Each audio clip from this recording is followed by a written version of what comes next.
Hi guys, good morning. Kain na kami, breakfast. Ito pagkain namin. Pagkain Pinoy.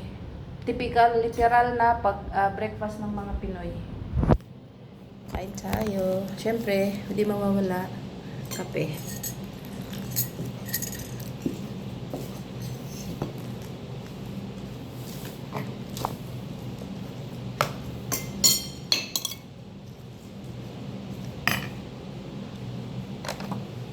Pares lang ba to? Ito, hindi. Pati ito.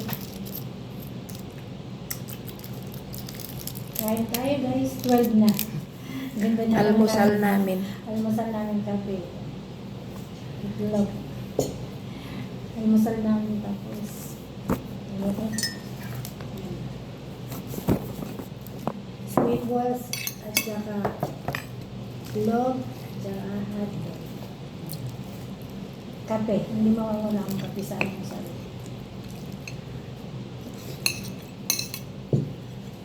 Nakataas pa yung paa eh. Ito na ano. Hindi ko hinalo yan. Tapos yan, ganyan lang.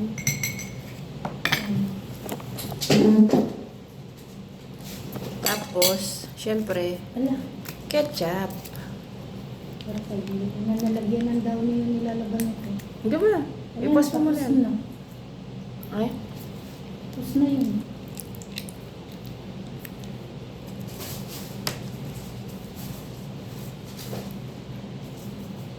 Kain. Oo, di ba? Alam mo namin garlic mayo. Hmm.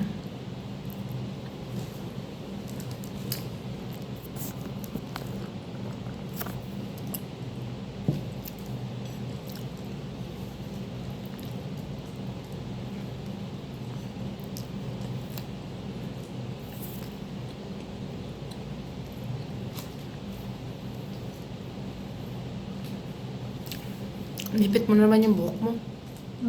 Kasi nag-ano ko dun sa sala. Naglalagay ako ng mga punda ng mga unan. Tsaka yung sa pinangkuan. Mm. Malikabok.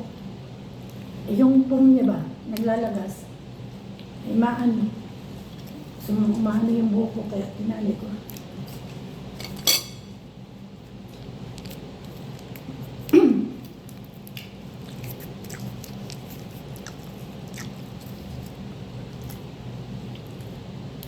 Bumalik na ito sa dating presyo niya eh. Nasa 15 na ulit. Nung kailan sila mag-sale, saka siya bumalik.